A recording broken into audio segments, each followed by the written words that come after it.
Hello दोस्तों, कैसे हैं आप सभी। स्वागत है आपका आपके अपने यूट्यूब चैनल में।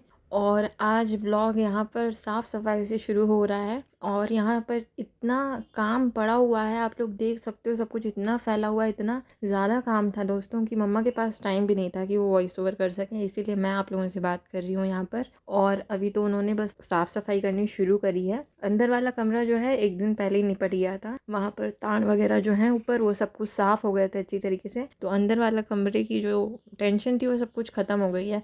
लेकिन बाहर यहाँ पर जो शेल्फ बने हुए हैं, यहाँ पर पलंग पड़ा हुआ था नानू का। तो जैसा कि आपको पता है कि नाना ज़्यादा चल फिर नहीं सकते हैं, तो वो ज़्यादा उतर करके कहीं जाते नहीं हैं, वहीं बिस्तर पे ही रहते हैं दिन भर, खाना पीना लेटना। तो इसीलिए वो जगह जो है हट करके पीछे अच्छे से सफाई नहीं हो पाती है, क्योंकि इतनी देर वो खड़े नहीं रह सकते और कहीं बैठ नहीं पाएंगे, अंदर इतना जा कर के वो बैठ नहीं सकते हैं। तो इसीलिए ज़्यादा पीछे साफ़ सफाई नहीं होती है। पहले रोज़ होती थी, लेकिन जब से ऐसा सब कुछ हुआ है तब से नहीं हो पाती है। तो इसीलिए यहाँ पर बहुत मुश्किल हो जाता है शेल्फ़ वगैरह साफ़ करना और टीवी के पीछे। और ये टीवी जो दोस्तों आप लोग देख रहे हो ना, ये टीवी बहुत पुरानी है जैसा कि देखने में ही लग रहा है। लेकिन ये टीवी तब की है जब मम्मा बहुत छोटी थी, तब पहली बार हमारे घर में शायद ये टीवी ली गई थी। मुझे लगता है इसके पहले एक और थी, वो इससे भी छोटी थी, लेकिन उसके बाद ये वाली आई है। तो ये वाली जो टीवी थी, नई टीवी ली गई थी और 12,000 की टीवी थी उस ज़माने में। तो आज भी 12,000 बहुत होते हैं, लेकिन उस ज़माने में तो 12,000 की कीमत बहुत ही ज़्यादा होती थी।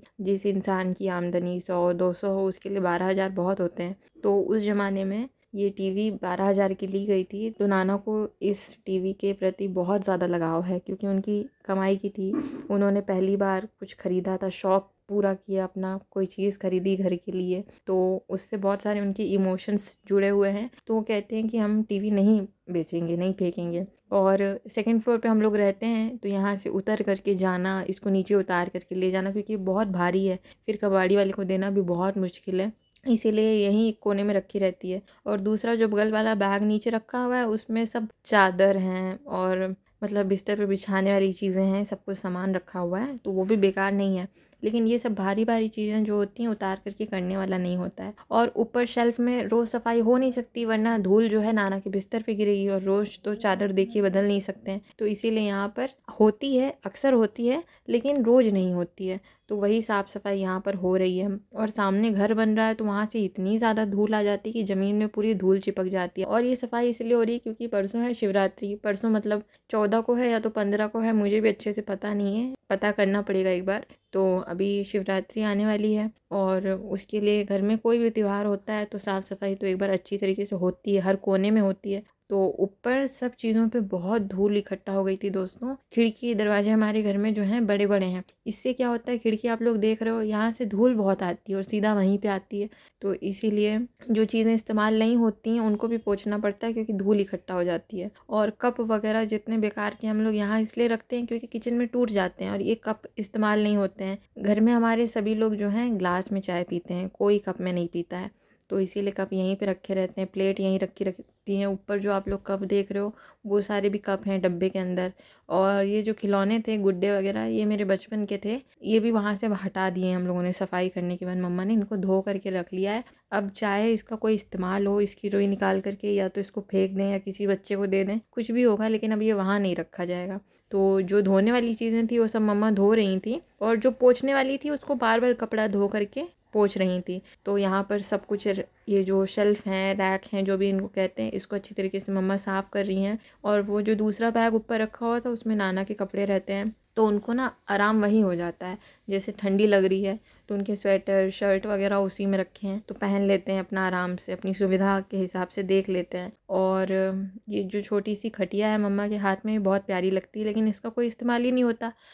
मतलब वैसे तो मंदिर में रखने वाली लायक है ये, जैसे लड्डू गोपाल जी हों, लेकिन हमारे घर में है नहीं। तो इसीलिए अब ये खटिया भी किसी काम की नहीं है, सजावटी है लेकिन कहाँ पर रखी जाए, तो ऊपर ही रखी रहती है। तो इस तरीके से छोटा छोटा बहुत सारा सामान है यहाँ पर।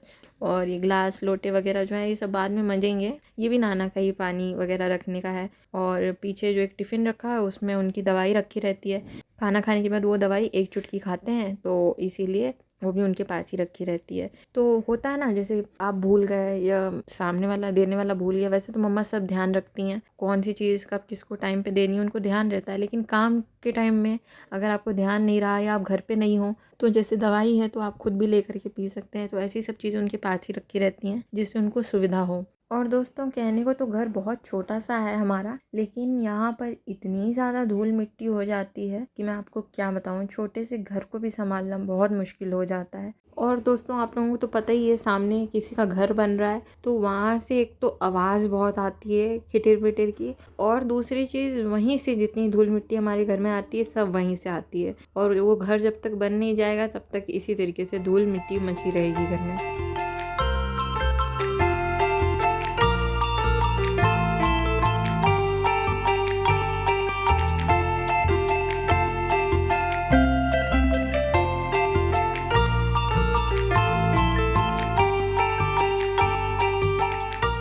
तो मम्मा का काम तो चल रहा था और काफ़ी ज़्यादा थकान भी हो जाती है काम करते करते। तो मैं जा रही हूँ उनके लिए चाय बनाने के लिए। और मम्मा ने थोड़ी सी मूंग जो थी अंकुरित करने के लिए रखी थी, तो वो भी हो गई होगी, तो उसको छौंकूंगी और ब्रेकफास्ट मतलब मेरा तो हो जाएगा। बाकी सब लोगों ने और चीज़ें खा ली हैं चाय वगैरह के साथ, मैंने कुछ नहीं खाया है। और मैं चाय पीती नहीं हूँ सुबह के टाइम पे, शाम को थोड़ी सी पी लेती हूँ लेकिन सुबह नहीं पीती हूँ। तो अब मैं जा रही हूँ बना करके खाने के लिए, क्योंकि बहुत तेज़ भूख लग रही है और अभी कुछ खाया नहीं है, तो इसीलिए। और मम्मा तो काम अकेले ही करती हैं दोस्तों, वो बिल्कुल हेल्प नहीं लेती हैं किसी की भी। मतलब थोड़ा बहुत डस्टिंग का भी काम है, अगर आप कहो कि मैं कर दूँ क्या, तो वो नहीं करने देंगी, ऐसा होता है।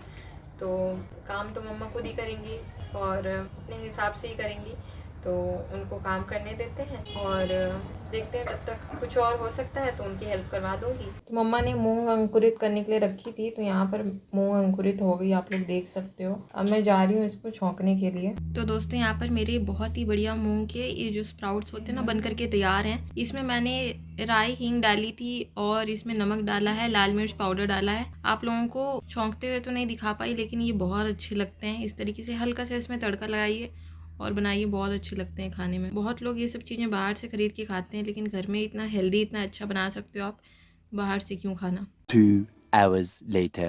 तो यहाँ पर मूंग की खिचड़ी बनी है दोस्तों, ये देख रहे हैं आप लोग। अभी एकदम बस कुकर खोला ही है और यहाँ पर गर्मा गर्म जो मूंग की खिचड़ी है बन करके तैयार हो गई है। अभी इसमें मम्मा ने कुछ नहीं डाला है, सिर्फ खिचड़ी है। यहाँ पर उन्होंने तड़के की तैयारी कर ली है, टमाटर और प्याज काट लिए हैं। तो अब यहाँ पर तड़का लगेगा खिचड़ी में। अब इसमें मम्मा ने प्याज डाल दिया है, प्याज डाल के इसको भी भून लेंगे। तो प्याज को अच्छी तरीके से मिक्स कर लेंगे।